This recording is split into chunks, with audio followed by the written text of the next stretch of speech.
But speaking of, dealing with that sort of thing and dealing with, people that make racist statements or tell racist jokes, what do you guys think about cancel culture, for instance? As in this kind of pervasive practice that we see nowadays on social media. Okay. What is it, girl? What's cancel I'm culture? gonna get into it. I'm sure you guys will know what I'm talking about when I explain it. So here's the thing. So remember when Miss SA was, when people applying for Miss SA, and Bianca Scumbi had come up as a topic of conversation on Twitter, and people had, yeah, and the hashtag Bianca was for was trending for quite a while on Twitter. So that's effectively what cancel culture is all about. Like, we're canceling people.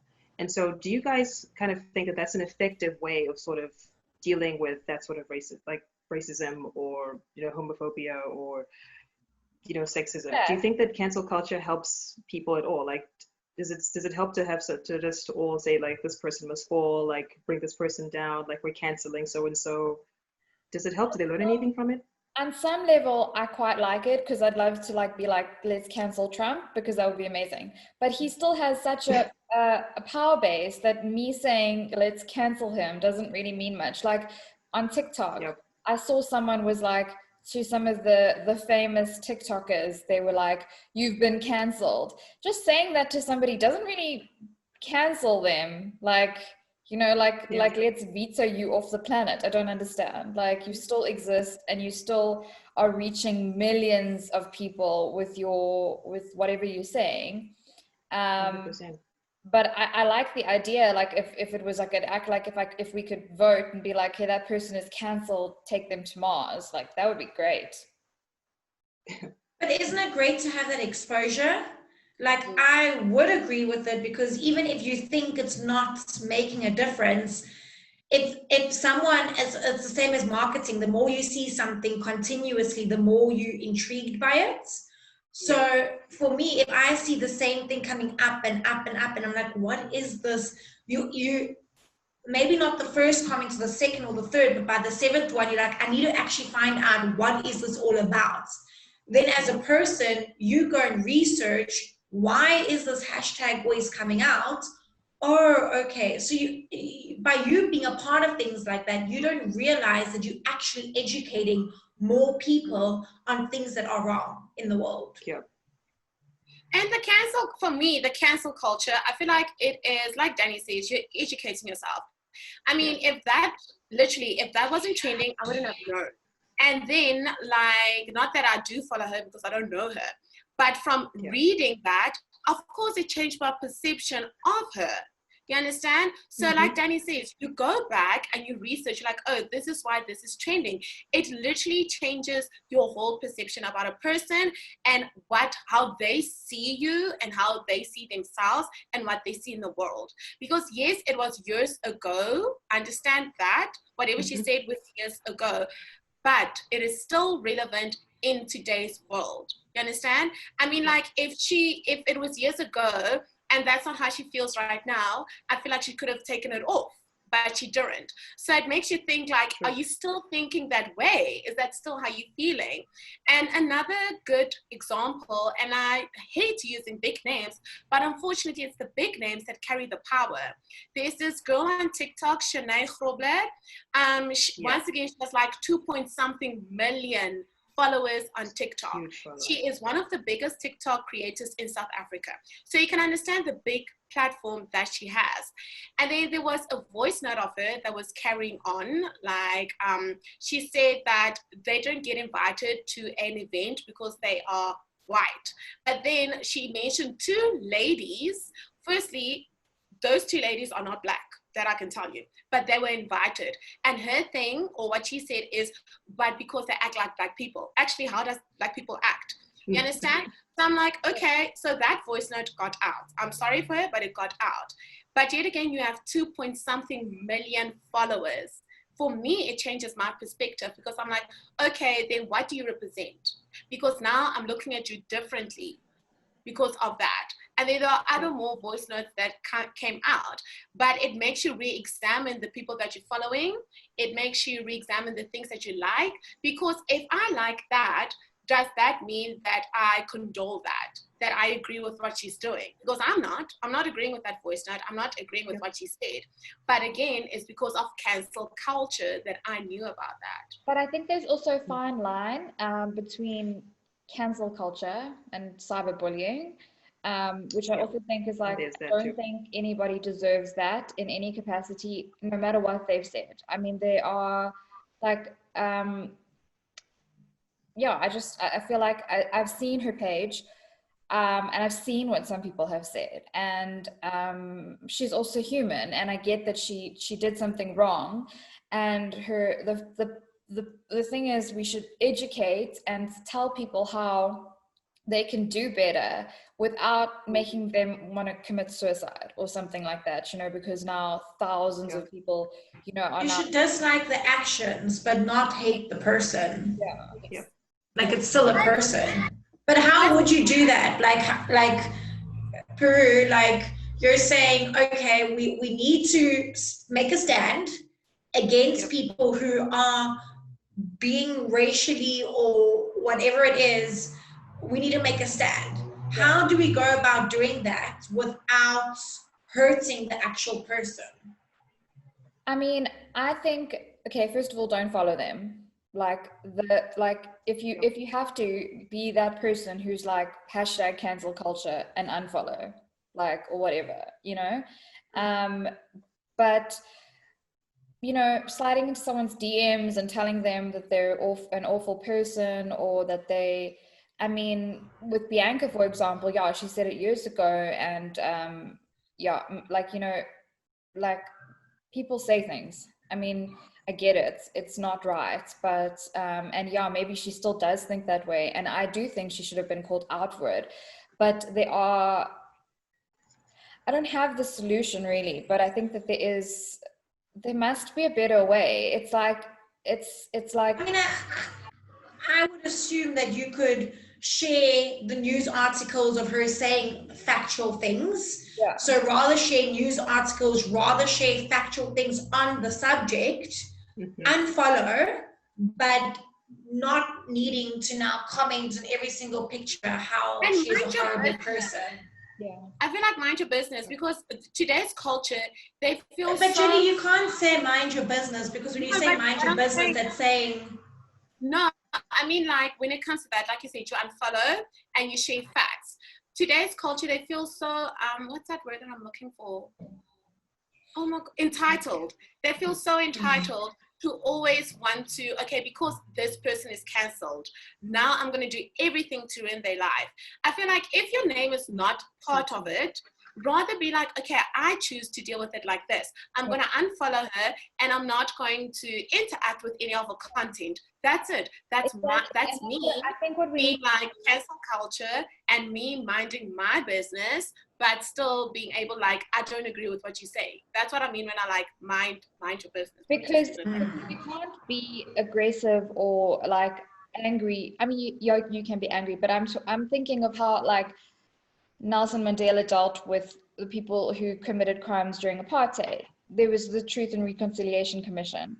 He didn't actively, like, they owned up to what they said, apologized. Like, I think that's what people need to realize is like, own up to what you've done, apologize, make a public statement like that, and do better. And yes, like, I would share stuff and be like, I don't think you should follow this person. Like, in all honesty, okay, for example, I just saw a TikTok the other day with Krista Allen, and she was like, every vote for Trump is a vote for white supremacy. And if you vote for Trump, you're a white supremacist. And that's what he stands for. So she posted this and obviously got a lot of hate because people are like, oh, well, I'm voting Trump 2020 and whatever. But what she's actually saying is you're condoning everything that he's ever done. And that makes you a white supremacist, because have you heard the words that come out of that man's mouth? So like, you're endorsing I feel like that's what you should be saying. Like, if you are following this person and that person hasn't come out and sincerely apologized and changed their behavior, then you are condoning what they're doing or saying. Yeah, and that's my thing with cancel culture, that I find it uncomfortable in the sense that it can, border on that cyberbullying. And my thing is that, that doesn't always lead to a proper lesson for that person. Yeah. You know, when we share, you know, like you guys have said, like sharing the facts and saying that this is what they said, and this is what a news article, a journalist who has investigated this has seen that they have said, then, you know, you can unfollow this person, you know, don't, you know, like you say, condone or endorse anything that they're saying by, you know, following them or liking their content that is, you know, that's racist, or just liking their content in general.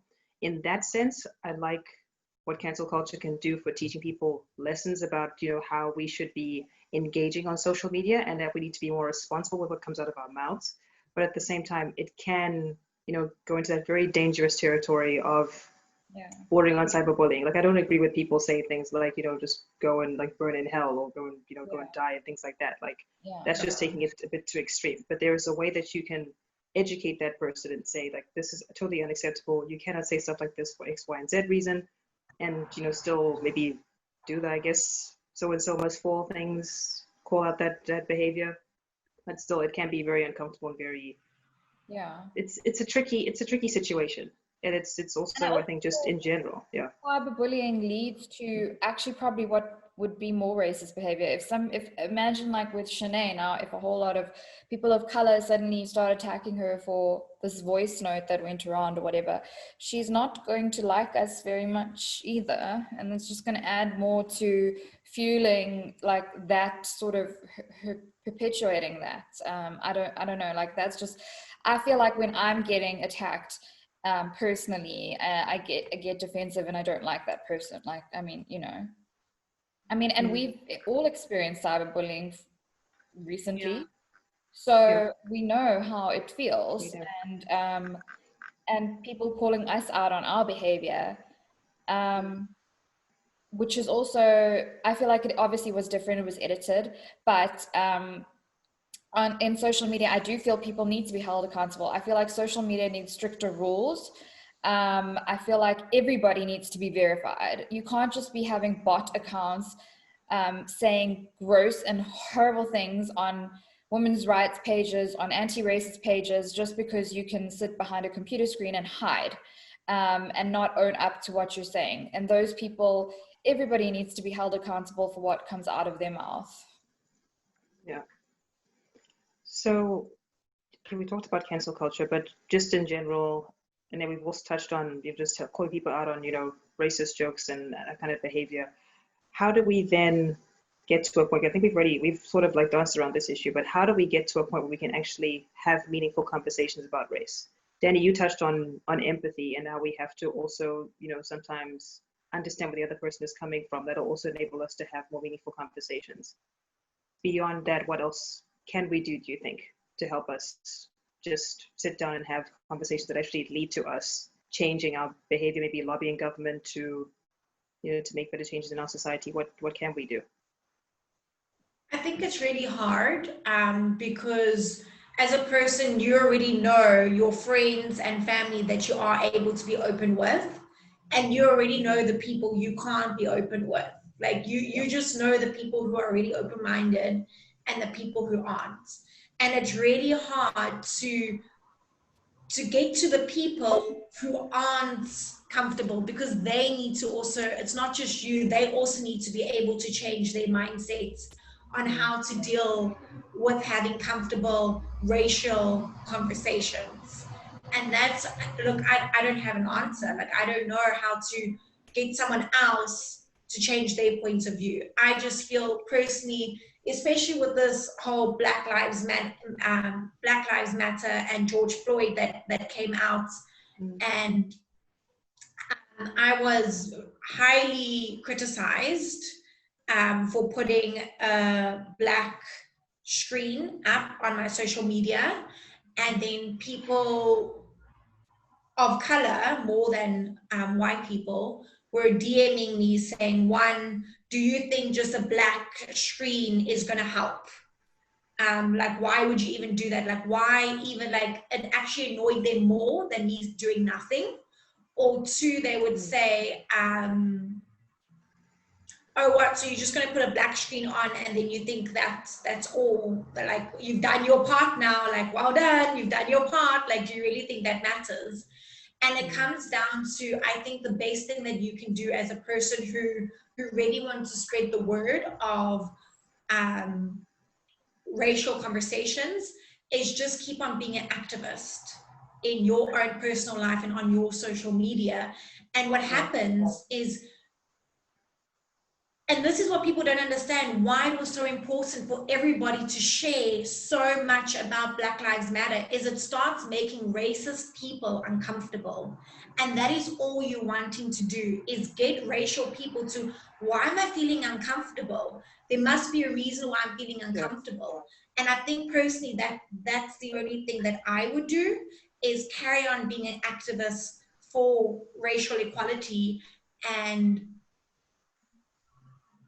carry on being an activist and spread the word, not just on social media, but in my personal life as well. But to actually want to now start a conversation with someone who you know is not gonna grab the conversation well, I mean, I don't think there is a way. But at least you've powered through it, so to speak, like most activists do. You know, you're going to face backlash. You're going to face people telling you from all sides that you're not doing the right thing, that you should just shut up and just put up with what's going on. But at least you're soldiering on through it. And I think that's also a good example to set for people too, that you're actually doing your part. You're actually, you're taking it.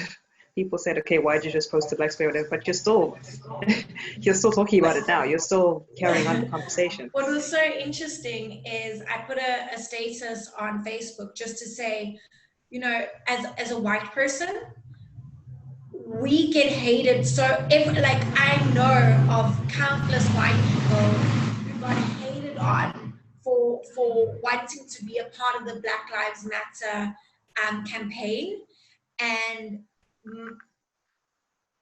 I made a status saying, look, stop hating on white people wanting to be a part of it.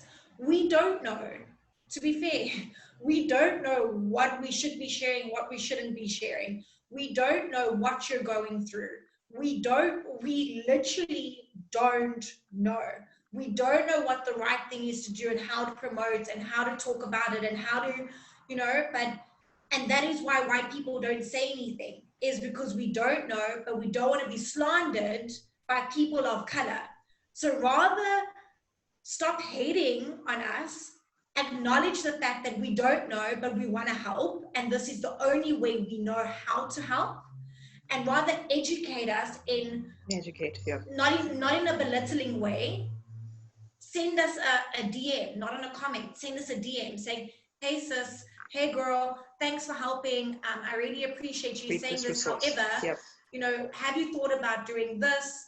And rather educate us, because all I know for white people who have been sharing it is we want to help, but we don't know what else to do.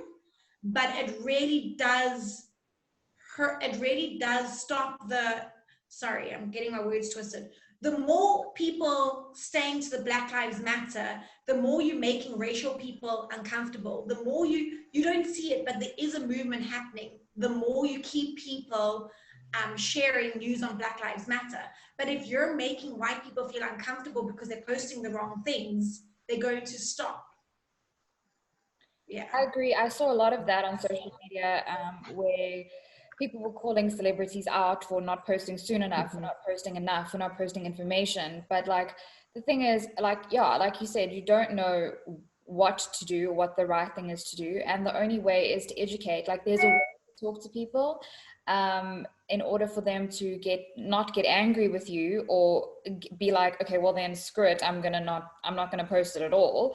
And to be like, listen, here are some resources that you should post on your page as well, or whatever, so you can learn about it more. And that's what I've been trying to do with my Facebook, is like, and I did it with like feminism as well. Like, I post controversial stuff online, and I know it makes people uncomfortable because I get like 3 likes, but when I post a selfie, I'll get like 200. So I'm like, why? Because either you don't agree with me with whatever the post is, and then maybe you shouldn't be following me or being my friend.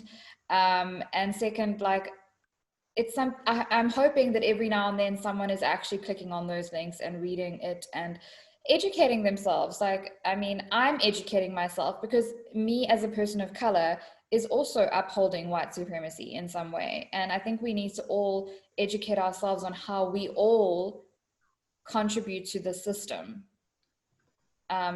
as white people and non-white people. Like, it's not just white people that are just keeping it in place. And that's what I've learned a lot from the books that I've been reading. It's everybody that's keeping it in place. And I think the key or the tools is to educate. Like, a lot of people are like, oh my word, I didn't know that. Or, oh wow, that's so interesting. In a way, yeah. Yeah.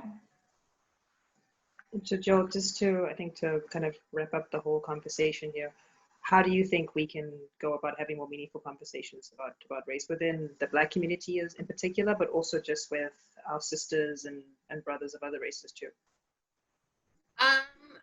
I kind of agree with Danny. I don't feel like there's actually a right way to do it. You don't know how somebody's going to take to it until you start talking about it. I mean, like, I have family, like my Black family, like some of them don't even want to talk about it because like they are so set in their ways. So I feel like through the platforms that we have been given, social media, that is the way to do it. And like Bruce said, if you like it, good for you. If you don't like it, unfollow me. Like, I'm not holding a chain to you. Yeah. So, but I feel like literally there's no right way to do it. You just got to do it. And the way that people react, they will react. I cannot control how somebody else is going to react. But a very important thing that I do want to say is it also goes on how you approach it, because people don't remember what you say, but how you said it. If I'm going to approach it in a way of attacking and being offensive towards somebody, I mean, the way that I approach it is the same reaction that I'm going to get. So if I'm coming from a way of, you know what, I'm coming out of peace, I'm here just to have a civil conversation to get your opinion without putting my beliefs on you, that gives the person an opportunity to react, to think about it, and to be like, okay, I kind of understand, or no, I don't agree, you understand? So it also, I feel like it also has a lot to do with how you approach the situation. I can't be like, oh, I think you're racist because you said this, this, and this. I'll be like, you know, what you said, I don't like it. It affected me this way. That's how you start a conversation. Awesome. Yeah, and I love the fact that, you know, the four of us here could just, you know, have a civil conversation about these issues. I mean, I think I can speak for all of us when I say that we have in some way just felt like, you know, very emotional about these issues, and it can get you to a place of being quite angry sometimes. It is very, very easy to kind of resort to that anger and go to that angry place when you're trying to, you know, advocate for these sorts of things. But I always feel that you should weaponize your anger. Always use it in a way that is productive and progressive and allows people to come to the table, and also to educate, like you both said, you know, education is so important. So many people don't know about these things. So many people are so ignorant about these things. So we have to just work on just educating people, just putting out content on social media that can teach people certain things, that makes them uncomfortable, makes them stop and think. Yeah. Those, I think, just are the first steps to getting us to just open up those doors to have those conversations. Yeah.